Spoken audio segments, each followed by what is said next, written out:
Hi, we thought it would be fun to kind of showcase some of the foods we ate and how we prepared them while we lived in our van for 4.5 years. Jim has been cooking all his life and he is so good at it.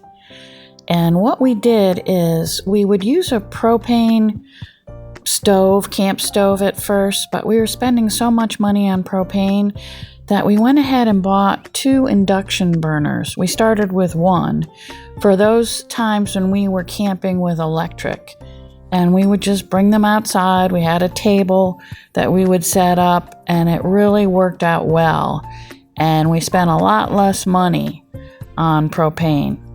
The first thing we do when we get to a campsite was we would go ahead and get wood, either from downed trees if that was allowed, or just pick some up around the campground, because cooking over a fire was a big part of our camping lifestyle, and enjoying it in the evenings too. So we really tried to do most all of our cooking outside for many different reasons. First of all, the odors. The van had material on the inside on the walls, and it would tend to absorb odors. And then the grease, and it was just too small a space for Jim to maneuver as well. So depending on the weather, that was our goal every day, to cook our main meal outside. And it took a lot of planning because you had to work around the weather, but it was so worth it. Plus, I don't know what it is, but everything seems to taste better when you're outside. There were a few times, though, when Jim would start a roast, and then all of a sudden, out of the blue, a pop-up shower or storm would appear. So it was kind of a challenge, but I guess that's all part of the experience and the fun of it, and it always worked out. So Jim really perfected making biscuits and cast iron pans. We both love cast iron. They're so easy to clean, so versatile. And look at this picture. Not only does Jim make great tasting food, it looks pretty darn good too. So we consider ourselves to be slow mads. We travel slowly. We'll stay in one area for a while. Oh, I have to interject here. Those are called, Jim calls them puffins. Part pancake, part muffin. Anyhow, we love salmon. See, I get distracted. But being a slow mad, we would reserve a site for about 2 weeks, because usually that's as long as you can reserve a site. And we would go grocery shopping once a week. And that would work out really well for us. We are big eaters, but I think because we are so active with swimming, bike riding, and Jim chopping wood, that it really hasn't been a negative for us. And we actually have both lost a good 25 pounds from when we first started this lifestyle in March of 2019. I use the term big eaters as kind of a remembrance of my mom, because she would watch my husband and I eat, and that's the term she would use. She would say, "Gosh, you two are big eaters."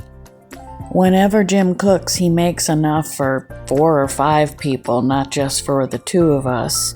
And we love leftovers, and we would use leftovers on rainy days. This is my favorite, Jim's spaghetti squash. So on our travel days, we would go ahead and go to a state park and cook a meal, or at a picnic area.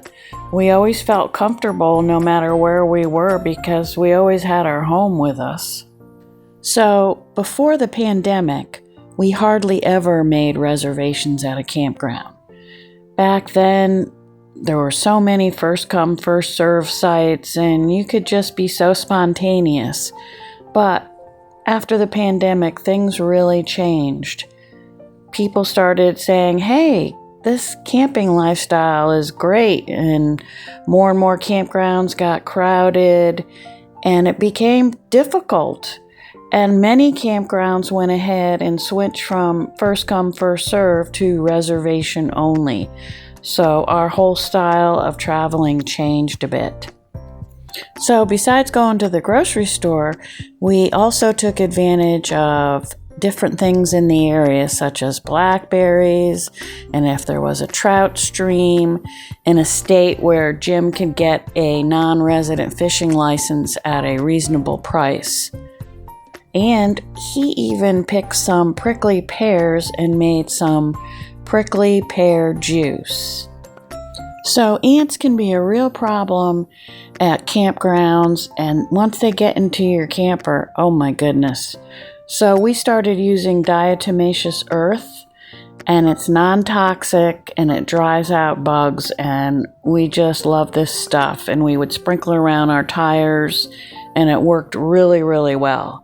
So here's a shout out to all those campgrounds who went ahead and installed outdoor sinks for tenters and for people like us in vans, and I was always so excited to see one of these things, and I can remember each and every one of them because I was just thrilled. Here's our little sink, and in this picture is a blue igloo container that we absolutely loved because it came in handy for dishwashing and for just having extra water while we traveled. So something I think I learned right here on YouTube is the benefit of filling a spray bottle with vinegar and water when you have limited water supply, and you can clean your dishes that way.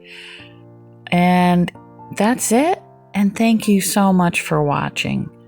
Safe travels.